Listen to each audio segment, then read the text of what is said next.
show Tom how it's going to actually work. That's going to be you, right? You're standing there, and then, nope, you're out of sync, right? And that's how we're going to do it, right? Roughly how we're going to do it. Do you believe it? How am I supposed to do that? Make it easy. Now to make it easier, here's what we did. Now listen. Action and pause. And shake, shake, shake, shake, and pause. But never. Oh, that's so much easier. Action. We had created an audio cue that would walk him through the sequence where he had to hit point A, point B, C, D, and shake Kennedy's hand and all of that. So on top of all of that, he had to do a performance, too, as Forrest. Right. Hank's performance has to be perfectly timed. If he fails to hit each mark precisely, the two men will overlap or appear not to be touching, and the believability of the scene will be compromised. But can you put it in his, can you get his hand in his hand? All right. Action and pause. And shake, shake, shake, shake, and pause. Take after take is photographed as Zemeckis and Ralston strive for the perfect performance. That was a very good one. Excellent. Let's try one more. Put a star by that one. That's the best one. Next, the crew moves to a set representing the Oval Office. Here, Hanks will perform the part of the scene to which Kennedy dialogue will later be added. Congratulations. How does it feel to be an All-American? Very good, sir. A JFK impersonator is brought in to perform with Hanks. The filmmakers plan to digitally graft the double's lips onto the archival shot of Kennedy. Cut. Good here. Print that one. Check the gate. Checking the gate. With the precision performance complete, the footage will be shipped to Northern California, where the ILM team will weave their web of digital magic. Film it out, see how it reads there. A lot of strange things happen when it goes to film. When we return, we'll see how an actor's final performance is completed after his death for the haunting thriller, The Crow. So this is the original archive footage. Now, in this case, we've already stabilized JFK, so you can see he's kind of ILM's digital techniques may be new, but filmmakers have been combining historical footage with current film for years. For Woody Allen's 1983 comedy Zelig, the effects team at R. Greenberg Associates used traditional photographic techniques to place Allen in scenes with Babe Ruth and Adolf Hitler. R. Greenberg made an even bigger splash in 1993 with Arnold Schwarzenegger's Last Action Hero. One scene features an appearance by screen legend Humphrey Bogart, who died in 1957 when Arnold was just 9 years old. We found one scene where he was in a courtyard and he just turns around. And I showed that to John McTiernan, the director, and we then staged the scene so that move would work. The scene Greenberg chose was from Sirocco, a little-known war film in which Bogart plays an American gun runner. Greenberg's team, led by Laurel Click, first digitally extracted Bogart's image from the archival film. They then resized the image so that Bogey would appear in the proper scale. Finally, the team carefully married Bogart to the new footage by softening the edges of his image with an airbrush-like digital painting tool. We could have colorized him to make him look like he was really part of the scene, but to bring home to the audience the fact that we really were using, in this incredibly convincing way, a dead movie actor, we kept it black and white, which was a creative decision. While blending new and old footage was an artistic decision for Last Action Hero, in the 1952 Red Scare drama My Son John, director Leo McCarey had no other choice. What are you going to do, John? Use force and violence on your mother? Someday, Mother, you'll understand how big our fight is. I do now. I do now. No, you don't. When star Robert Walker died before several of his scenes had been shot, the filmmakers had to become extremely resourceful just to finish the movie. A variety of techniques were used, some as simple as filming a darkly lit double wearing a hat which hid his face. For this scene, a brief shot of Walker from earlier in the film was reused, but the shot was not long enough. Close scrutiny reveals that the film rolls forward in slow motion, freezes, and then rolls in reverse to create a longer shot. But the most difficult problem was creating the film's dramatic climax in which Walker is shot and killed during a car chase. For this scene, the filmmakers used outtakes from Walker's previous film, Strangers on a Train, to set up the chase.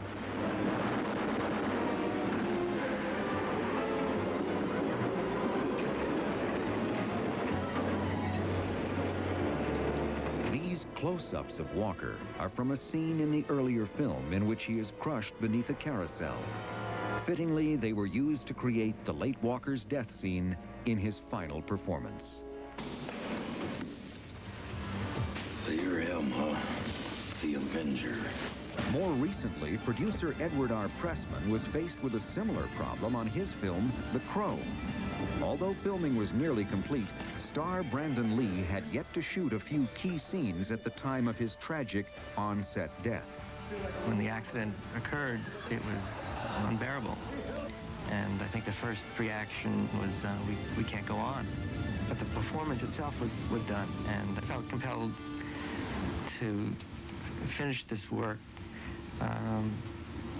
as a legacy to Brandon. The haunting task of digitally manufacturing Lee's remaining scenes was given to DreamQuest Images, an Oscar-winning effects shop whose credits include The Abyss and Total Recall.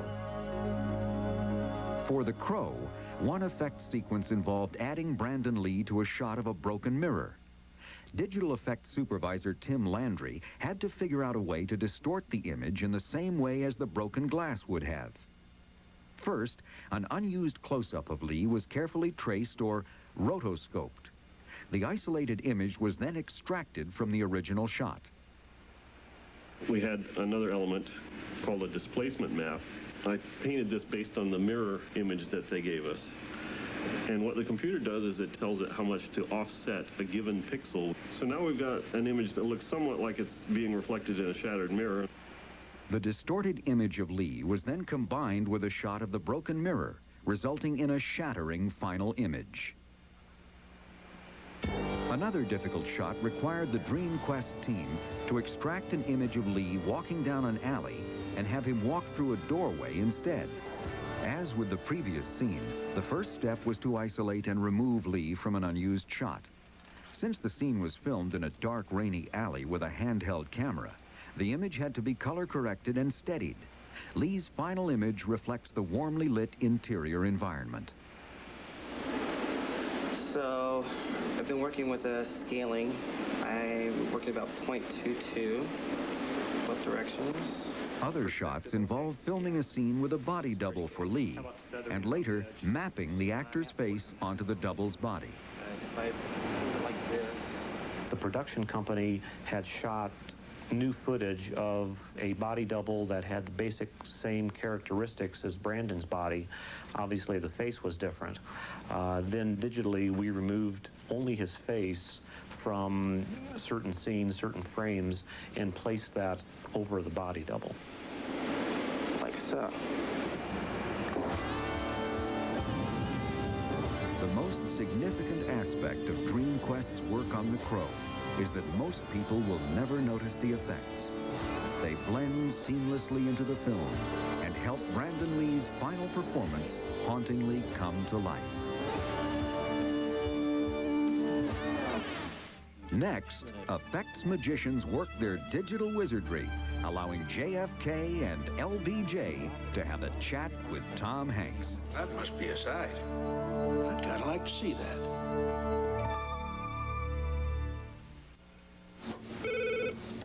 Good afternoon, ILM.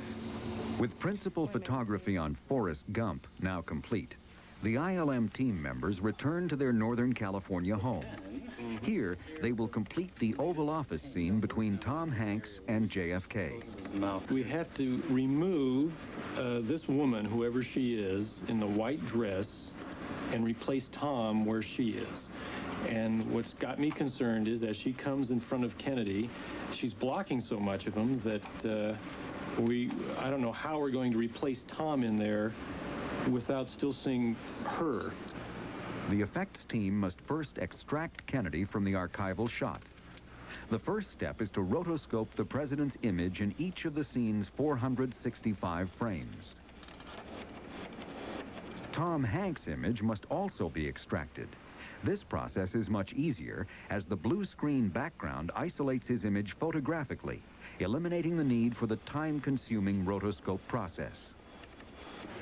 Next, Hanks and Kennedy must be integrated into a shot of the Oval Office background.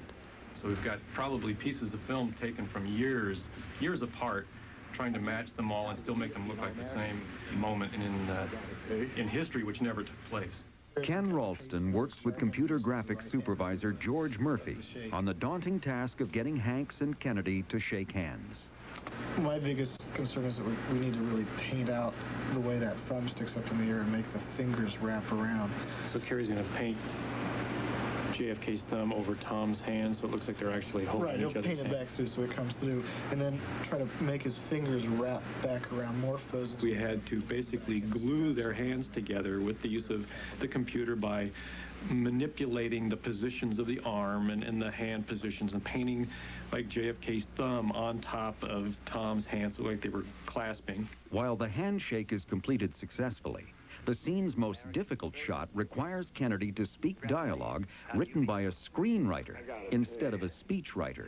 I believe he said he had to go pee. Unfortunately, the plan to use the mouth movements of the Kennedy stand-in for this shot proved to be impossible.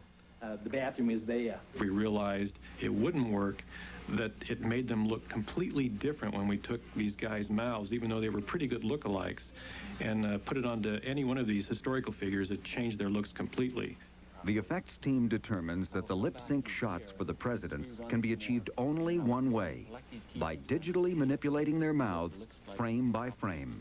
I think part of it is, once I painted a new lip position, and once we see the inside of his mouth, it'll really help make that real very distinct. This assignment is given to effects art director Doug Chiang, whose masterful work on Death Becomes Her won him an Academy Award in 1993. I volunteered to do it because it was kind of a new process, and I like the challenge of trying to do something new, even though there was a high risk of failure. I decided to take some pictures for lip reference so that I can see what each lip position is doing at each vowel and consonant, and then I use them as just visual reference while I'm animating. I have a question for you as far as his teeth. I've introduced a little bit of his teeth in the bottom right in here. I want to see if that's okay with you or if you think that's a little too much. That's a great smile. Using his reference materials, Chiang targets key frames which convey the extreme mouth positions needed to make each sound. He is able to digitally maneuver the lips, cheeks, tongue, and chin with computer-generated handles called splines.